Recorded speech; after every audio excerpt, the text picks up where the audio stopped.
Mga pinanggana ko mga kaigsunan, malipay usab nga pagpakiguban kaninyong tanan karon ning langyugto usab ning atong turmanon tingog sa paglaom special edition nga magatagi kini sa pulong sa Dios kanan ay kini pinagi sa Sabbath School Quarter lesson nga giplastar kini pinagi sa Sabbath School Department of the General Conference of the Seventh-day Adventist Church. Ang atong suhito nga pagdugukan karon is Mission to the Unreached Part 1. Ang buluhaton ngadto sa mga wala pa makabot, wa pa masudli sa mensahe, wa pa maabti sa mensahe mga higala. Okay, sa di pa tayo padansunan, gusto na ko ipabalukan ninyo katapusan akong panawagan sa akong mga pinanggang mga kapamilya, kaigsunan, kahigalaan nga nagpaminaw karon. Magkita ta ninyo karong adlaw dinhi sa ACES Tagum College gym. Alang sa tuang 23rd Thanksgiving anniversary sa The Loud Cry Ministries. O gidapit na ko ang tanan. We have 4 speakers.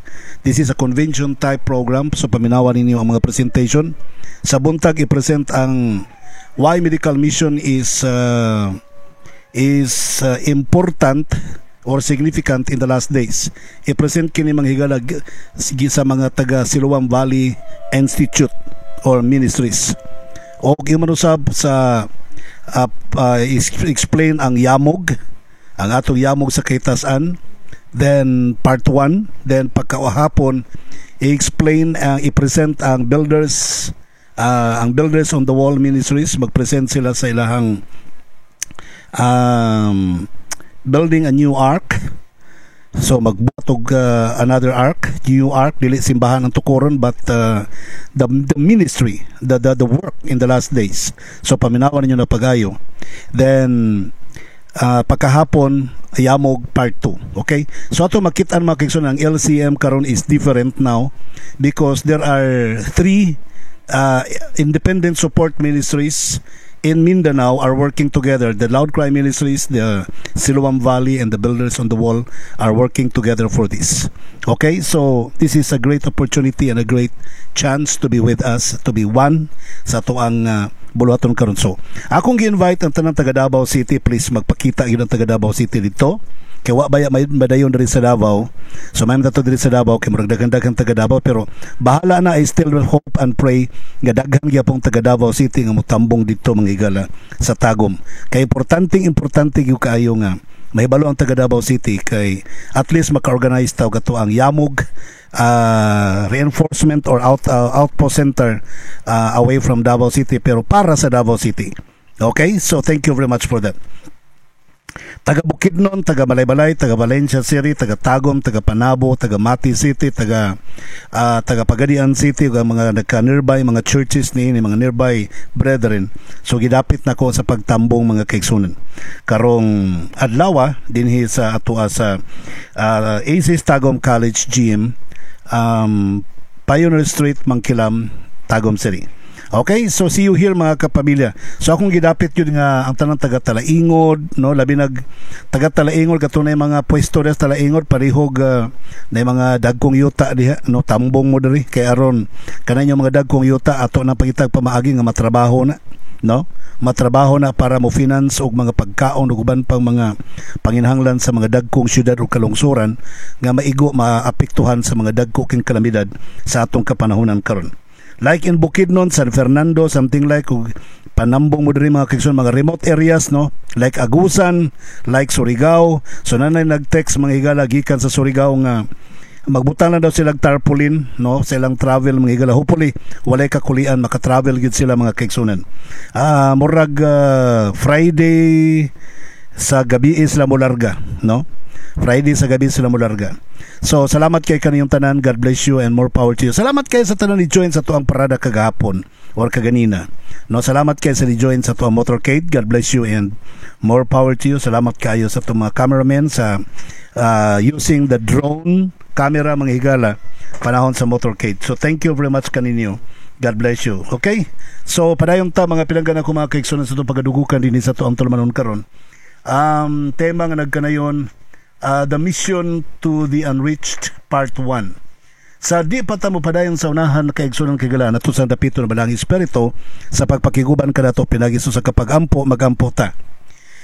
Dalaygon og balaan mo nga Dios nga ikaw sa mga langit, daghang salamat Ginoo sa mga panalangin sa pagpakiguban mo kanamo. Dalaygon ikaw sa walay katapusan nga nagabubo si mong grasya ug kaluoy sa tanang mga nagpaminaw karon. Hinaot ikaw maghihikap sa makasing-kasing alimpatakan sa mga nagpaminaw nga diin ang imong pulong masabtan pinagi sa imong kaalam sa balaang espiritu. Aron kini among maaplikar ug magkinabuhi-an namo kini sa dakong buluhaton nga among giatubang karong panahona. Hinaot Ginoo ikaw maga-usa kanamong tanan sa alang sa pagwali sa mga balita. Ikaw magabendisyon kanamo ug maghatag dugang kaligod ug kadasig alang niini nga buhat. Amahan pasilwa kami sa mga sala. Salamat kayo sa pagtubag mo sa mong mga pagampo. Salamat po sa tanan nga mga kawani ng istasyon imo panalanginan ug sa tanan nga mga sponsors o mga donors ini nga programa imong bendisyon. Kining tanan among gilauman nga madawat pinagi sa ngalan ni Jesucristo nga among maluluwas. Amen.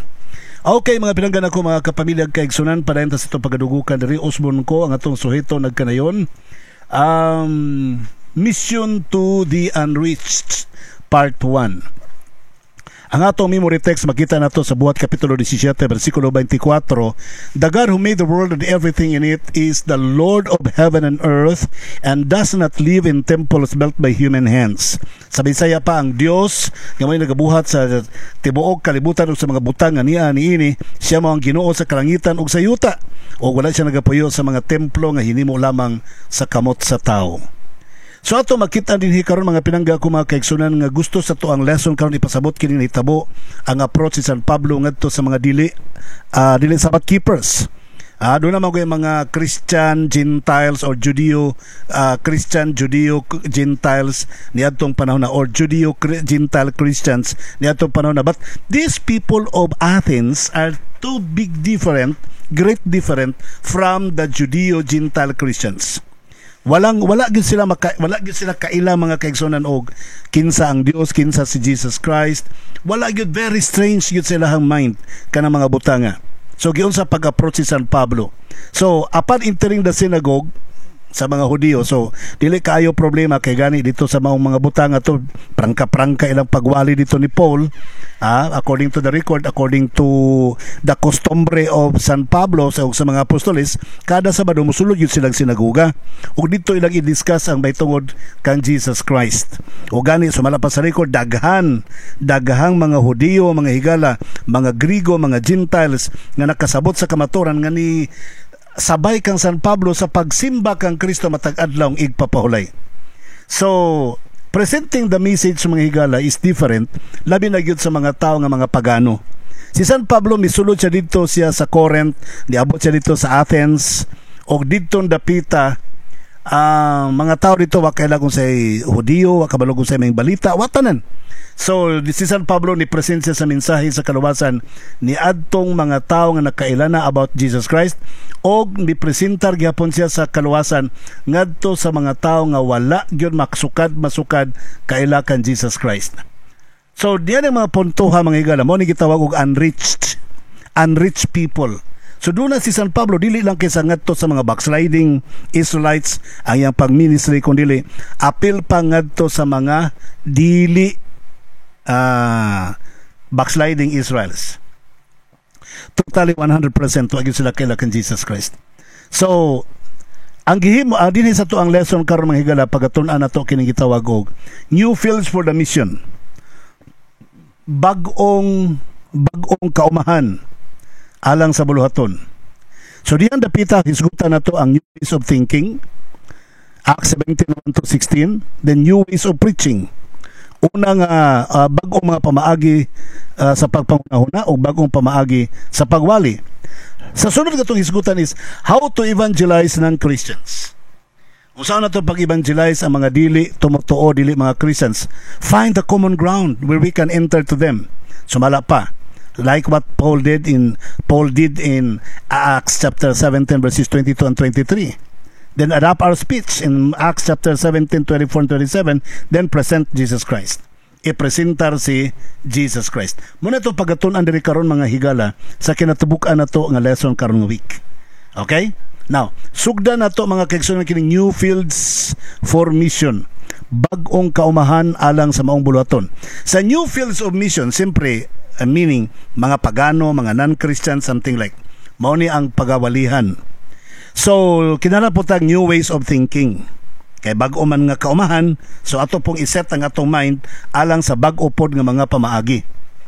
Sa Acts chapter 17 verse 16 matud pa, while Paul was waiting for them in Athens, he was greatly distressed to see that the city was full of idols. Nakurat si San Pablo dito, na-stress siya mga higala, kay nakita niya dito nga ang mga tao, ang syudad, napuno sa mga Diyos-Diyos. Sama sa itong panahon karon mga kaigsoon, although we are Christians, but still we are worshiping idols sa mubas. Although I do not mean me, no? Wa ko mag-ingon nga ako, pero kitang mga Christians, most of us are worshiping idols. Bisan pag tingalig Adventist, no? Bisan pag tingalig Adventist, might also be worshiping idols. Kaya nga naman, matud pa ni Sister Ellen White, anything that tends to lessen your attention toward God is an idol. Bisag unsang mga butangan nakapatibhang sa imong pagbati ngadto sa Dios, may imong Dios nang. That is not the point of discussion for today. The point of discussion for today mga kaigsunan, unsaon pagpasok ang mga totally pagans, totally non-Christian people. Ha? Mga tao na sila nga mga buutan, mga matinuhuon silang relihiyon, mga higala, no, mga matinud-anon kay nagsunod sila mga relihiyon, but they are not Christians. They do not know about Jesus Christ. Just like how to approach these people, kung saan na to pag-approach sa mga tawhanan ni. Sometimes we can say nga it's better to show them about the sermon than to let them hear about the sermon. Mas maayo pa nga ato na lang silang pakitaon og unsay mensahe kaysa ato silang padunggon og unsay mensahe, because sometimes when we let them hear about the gospel, but they did not see it. Pahimo ato silang pakitaon sa may balita, pero wala sila kadungog. Wala sila kakita, Abi ninyo mga kaigsunan, nag-uol si San Pablo. Wow, grabe nga syudad sa Ateneo, mga higala. Sa Atena, perte kadaghang mga Diyos. Now, so Paul was already thinking in his mind to change the strategy. Katong strategy niya dito sa Judeo, Jewish, Gentile Christians nga approach dito, murag di na to magamit. So si San Pablo, basta bang sige nag-reset sa iyang mind o sa computer pa, iyang gi-reset ang iyang mind para mahimo siyang haom or fit sa mga taga-Athens. Maura ng pagkasultihan mga higala nga, your approach in Buenos Aires could not be useful in Bangkok. Mura ng istoryahan mga kaigsunan nga, ang imong approach sa mga protestante, imong mga approach sa mga uban pang mga relihiyong Kristiyanos, dili maiparihang approach sa atong mga Islam brothers. Abi ninyo mga kaigsunan sa atong panahon karon, kon if we stop the evangelism program for our Islam brothers, kita ang minsahian, tanawan ng mga Islam karon, grabing binsahe nila karon. Kita may walihan anak nila mga kaigsunan. So we will show them the good works. Sometimes people are converted to Catholicism because the madre, the pare, labi na ang mga madre, mga kaigsunan, are not teaching doctrines. They are doing what should be the love of Christ be for these people. Ang gugma ni Kristo may lang ginahimo, that is the evangelical approach of the madre. Kanang mga madre mo na trabaho ana.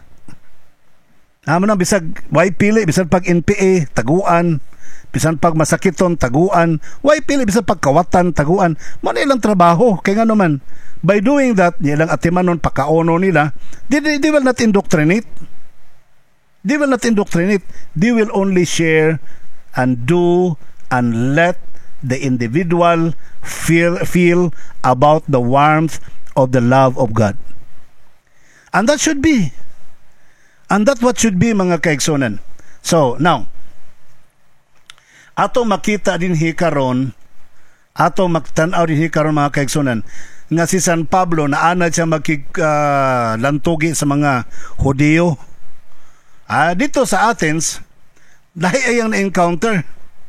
Ang mga tao dito wala kailag kinsa ang Dios, pero mga bright ang mga tao dito, mga philosophers, kabalo ba mo, nga sila si Socrates, sila si Aristotle, sila uban pang mga bantugan nga mga philosophers gikan dito. Athens is actually a symbol of education and wisdom. Mabitaw ng proud ng mga taong graduado sila sa Ateneo, no? Oh, Ateneo. Pero wa sila kahibalo mga kaigsunan nga ang Athens was overwhelmed by the wisdom of God endowed to Paul. So, mo na nga sa Katoliko, doon na po sila St. Paul College. Doon ay Ateneo College. Doon na po St. Paul College. Para nako, mas bright ang mga St. Paul. Bright si San Pablo kaysa mga taga-Ateneo, mga kaigsunan. Kung baga, in basing upon the Bible. Abi ninyo mga pinangga na kong mga nagpaminaw, si San Pablo, pagpasok niya sa Ateneo, before siya niabot dito, iyang gitagaan og commendation ang mga tao sa Berea kay balik tagamay dito sa kuanha sa Thessalonica. Nagwali siya sa Thessalonica mga kaigsuonan. Pagka-convert sa mga tao dito, nangasuko man tong wala ma-convert. So di si Jason, giadto nila dito si Jason, balik tagamay atras tagamay si istorya. Ina tong giadto si Jason, wala na mas polito, nakalakaw man, nakaadto na magberea.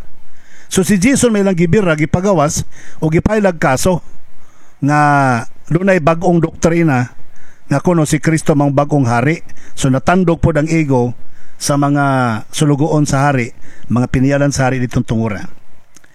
Nasundo na to si San Pablo dito sa Berea, nakita niya ang mga tao dito sa Berea, mga kaigsunan, nga nagatuon sa pulong sa Dios kada adlaw sa pagsuta kung ang mga wali nila ni San Pablo kung tinuod ba or dili.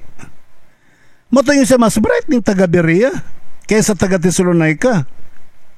So, ba-apply na to sa itong panahon karon mga kaigsunan, that the wisdom about God magsugod sa dihang kada adlaw ta magtuon sa Biblia. So, bisan pag-unsa nga doktrina inyong madunggan sa usa ka pastor nga nagwali sa radyo, nagwali sa pulpito, nagwali sa YouTube, nagwali sa Facebook Live, ang may buhaton anak nato mga higala, i-check na to ang Bible kung tinuod bang iyang ginawali. Ayaw mong tuod rito, sahay man gud kung pabor sa tong ampay, pabor sa tong gana, ato man dayong buhaton. Yun, ay, salamat. Kay okay day, ipakaon di ay niya. Gusto dugay ako, gusto mo kaon ani. So, mukaon day yung kakagiwali man ditong ipakaon. Unya, ang referensya ra ba? Encyclopedia, ang rabay, ang udili Biblia, ang mga referensya, mga kaigsunan. In which, matod pa ni San Pablo, kining mga tawhana, mas bright pa ni, mas buutan pa ni, mas madungganon pa ni, kaysa mga tao sa Thessalonica, kay kada adlaw nagsusis Biblia. Wala magsulti nga kada adlaw nagtuki sa encyclopedia. Nagsusi sa Biblia, wala mayon nagtuki sa encyclopedia. Kung ipakaon ba ning mananapan ni or dili, wala na sila anak mga kaigsunan. Bible and Bible alone. Mo na nga kuno ay magwali ninyo din ha, nga dili kabarog sa Biblia kay modagan pa encyclopedia, pasagdihin ninyo na. Ayaw mong tuo anak nga wali mga kaigsunan. Bisan pag Doctor of Theology pa nang nagwali ninyo. O niya, wala sa Biblia, kay naa sa encyclopedia, naa sa mga bla bla bla nga katarungan. Ayaw mo din ha, kay ang gipadako ni San Pablo, Biblia gyud. Now karon, pag-abot niya dito sa Athens, mo na to nakurat na siya kay pertindaghan ng mga Diyos-Diyos dito mga kaigsunan. So unsay buhaton ni San Pablo, radically kalit mga kaigsunan, biglang kalit si San Pablo through the help of the Holy Spirit. Nakabaton siya kusog, kaisog, auramente nga iyahang sudlon kini mga tawhana, labi na kay giinbitar siya nga pasultihon dito napita. Kanang Areopago mga kaigsunan, may nang masayod mo. Kanang Areopago, usa na ka lugar nga dinha hiringon ang mga gipang-akusar. Ikaduha, diha mag-meeting ang ilahang mga senadors. Ikatulo, kung doon ay mga bagong opinion, mga bagong idea, dinha na sila mag-discuss. Diyan na sila magdebate, diyan na sila magtuki mga kaigsunan kung doon ay mga bagong filosofiya, bagong mga idea. And they thought that what Paul had was a new concept about God. So ilang giimbitar gipasulti dito mga kaigsunan. Okay? Now, si San Pablo dito dapita mga kahigalaan. Nakabaton siya og new ways of thinking. Bag-ong pamaagis panghuna-huna. Iyang gihuna-huna nga kini mga tawo nagatuon man gyud sa mga bright man ni kayo. Wa gyud niya ing nga mali man ninyong ka-bright may pay. Kaninyong ka-bright bugo na. Wa niya ing ana ang iya nasa na huna-hunaan nga nindot. Atong sundon mga kaigsunan. Abi ninyo sa Acts 17 verse 20, you are bringing some strange ideas to our ears. And we would like to know what they mean. Si San Pablo giimbitar siya sa mga Athenians. Huy, daghan kay kag bag-ong idea ba? Kabalo na. Atos Areopago bi, i-discuss ta na dito. Dito na nga to sila sa Areopago mga higala. After some time preaching in the square sa mga kanto-kanto, nagwali San Pablo, na-surprise ang mga Athenians, ato ta dito kay para mahusay na. Daghan ditong mga bright nga nag-atang nimo dito. Unahon ang San Pablo patay. Diyan naman tato siya sa marketplace nagwali. Karon gi-imbitar man siya dadon siya sa Areopago. Doon ay mga tao mga higala nga they want to listen from you because they want to test your ability and your talent and your skills and your wisdom. Ikaw po mapugos po ka pag-exhibit sa imong wisdom which is not yours.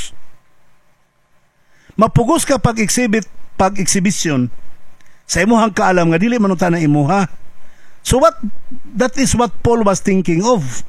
Siya hoy, muadto kog Areopago toy daghang bright dito. So mag-contest mi dito kinsay bright. Abi ninyo mga kaigsunan, kung iyang ipaila-ila dito ang Dios, si Kristo, medyo maproblema gyud. Ang iyang gihimo naniid siya sa kultura dito dapita. Na kita niya nga mga studios ni mga tawhanan ni, mga bright ni mga tawhanan ni, unyan masimbahon. Kana lang kay ilang pagisimba dili mao. Mga bright unya mga religious. Busa mga kaigsunan, the Holy Spirit helped Paul to be ready sa maong invitation.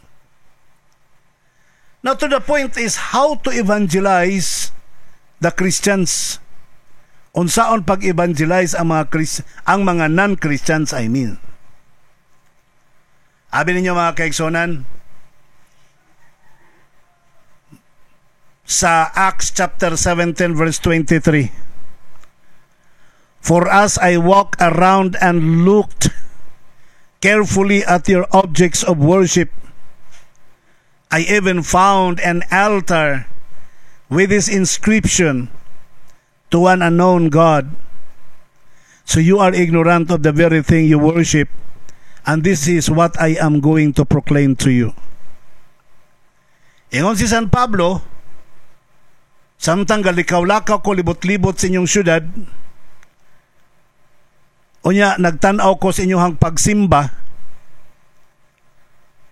diha sa inyong mga altar nakita na ko nga dunay gikulit nga sulat nga nagkanayon sa wala mailhin namo nga Dios. So kamo wa day mo kaila kung kinsa inyong gisimba o kanang inyong gisimba mao ni ang akong iproklamar kaninyo. Kung ikaw taga Ateneo, taga Athens, musupa ka. Sumuting ka gid imong dunggan, maupig yung mata, hala. Bitaw no wata kaya sa tong gisimba. Nya kana diyang gidaladala mao man di nang ato ang gisimba sumaminaw gyud. Wa gyud mingon si Paul, ay stila naka-Greek philosophers ninyo, pagka-bright ninyo, unya wa mo kaila sa matuod nga Dios. Pastilan. Wa gyud magin-ana San Pablo. Unsay magud mga kaigsunan, hambugiro kita sa kaalam nga naa nato nga again dili ato. Wa magud tay kaalam ato no. So kini nga mga butanga mga kaigsunan, si San Pablo gi-invite as what I have told you. gidala siya dito sa Areopago to exhibit his dissertation about the true God. Og matod pa niya, kanang inyong gisimba nga wa mo makaila, mauna ang Dios nga akong gidaladala, nga akong ipaila kaninyo. Una-una mga kaigsunan, iyang gitagaag complementation ang mga Athenians. Iyang gidaig nga kamo mga relihiyoso mga tao interesado sa mga butang nga mga Diyos nun. Iyang girespeto, ikaduha, iyang girespeto ang ilahang tinuhuan. Ang ilang pagka-expert, ang ilahang pagka-matinud-anon silang relihiyon, o gusto gani niya i-present nga ang iyahang pagtuo equal ra gihapon sa ilahang pagtuo. Ikatulo, nangita si San Pablo og common ground.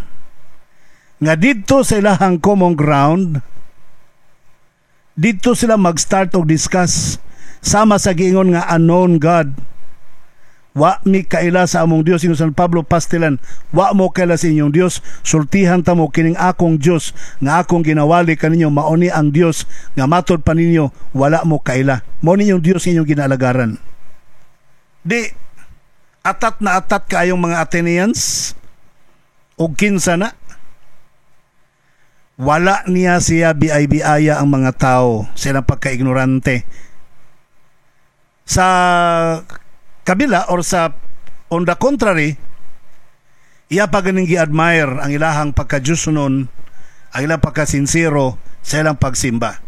Kabalo ka mga kaigsunan natong pagwaling ato sa mga tao nga dunay lahi nga pagtuog pagtulunan sa tuang pagtulunan nga diin usa kini kahagit nga atong atubangon sa pinakadako nga hagit mga higala, with all due respect sa tanang pamaagi sa pagrespeto, kinahanglan tan-aw nato nga mahimo nato na sa tanan nga mga punto nga aron kita mga kaigsunan makahimo sa pagdaig o pag-admire sa ilahang mga binuhatan nga dili po talo-talo ang dating. Kaya usahay manggod matalo-talo na ang dating ba? O kanang mga butanga mauna din ha magsugod ang ato ang common talk sa ilaha. Diha magsugod ang atong pagkukabildo kanila may tungod sa tama nga pagtulunan. Okay. Si San Pablo sa Buhat Kapitulo 17 versikulo 24, "The God who made the world and everything in it is the Lord of heaven and earth and does not live in temples built by human hands." Sa kanang Dios nga inyong ginasimba, mao na ang Dios nga akong ipresentar kaninyo. Mao na ang nagabuhat sa tibuok kalibutan o sa tanang mga butang nga niini. Mao na ang Dios nga nagabuhat sa langit ug sa yuta, nga naa nagapuyo sa langit mga higala, nga wa magpuyo sa mga templo o sa mga lilok sa kamot. So nga nato ilang hunahuna, lalo kini mga larawan kay hinimo man dinis kamot niya na nagpuyo sa templo. So di ni mao. Wa gyud mingo San Pablo mali na kaniyo mga Dios kanas Diana. Kana si Diana nga mao si Astaroth, nga kaniadto panahon sa Babylonia mao si Isis, nga karon sa modernong Christian world nahimong si Santa Maria, di na mao. Wa siya mo ana mga kaigsunan. Tinuod ba yapod no? Tinuod ba yapod? Ayaw na mo kalain. Kanang inyong katong giisip sa nga Isis sa unang mga panahon sa mga Babylonian time, si Astaroth sa karaang panahon nga sa ilan ni San Pablo gidawat as Diana. Sa karong Christian time, mao nang ilang giila nga si Birhen Maria, at the same time Bernes Pitsaotso, birthday ni Birhen Maria. Sa simbahang Katoliko sa Katekism sa Roman Catholic Church, ang adlaw ni Birhen Maria nga paborito Sabado. Mao na nga karong adlaw samtang ang mga Roman Catholic Church brethren nagsimba karon kay birthday ni Maria, kaming mga Adventista ugma pamimanimba kay sumala sa katekismo sa simbahang Katoliko ang pinakapaborito nga adlaw ni Maria Sabado. Sumala po na mabasa sa Mateo 23:56. Sa Lucas 23:56. Now, balik na sa itong punto. Kini nga punto, mga higala, kinahanglan ato ning ipasabot sa mga tao. We will have to use the unconventional methods. Kadtong mga kinaraan natong pamaagi sa pagwali, pag-usbunta na to. Maghimo tag bag-ong mga pamaagi, mga kaigalaan. Let's talk about Jesus based on movie. Let's talk about Jesus in the multitude of gods, and Jesus is the best, is above of them all. Atong isulti, mga kigsunan, pinagis pagkatakatag o mga tratados, i-distribute na to, no? Na mga bisikleta, na mga motorcycle, ato nang ipang-distribute mga sakyanan, ato ipangkatakatag mga pinatik, mga kigsunan, para mabasa sa mga tao o maandam sila sa pagbalik sa atong Ginoo. Habi ninyo, mga kigsunan, let's always present Jesus Christ. Ayaw i-present ang imong kabright, kaya di na imuhan ang imong kaalam. Ayaw i-present na imuhang kabatid, kahana sa Biblia, kaya di na mao. Ayaw i-present na imong kaugalingon, di na mao. I-present nimo si Jesus Christ. Sa Acts 17:31, sa katapusan ni San Pablo, sa dihang iyan ang napadako si Jesus Christ, sa last, ang iyang appeal matod pa niya, for He has set a day when He will judge the world with justice by the man He has appointed. He has given proof of this to everyone by raising Him from the dead.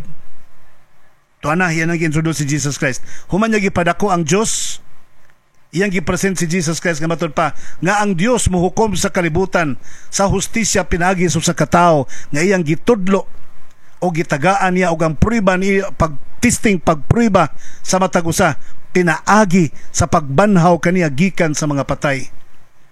Higalag, mga kaigsunan, sa madugay sa madali, moabot yun ang panahon, mga higala, nga kanang ato ang common ground sa ato ang istorya kanila mo-upgrade ta pinagi sa pag-introduce ni Jesus Christ.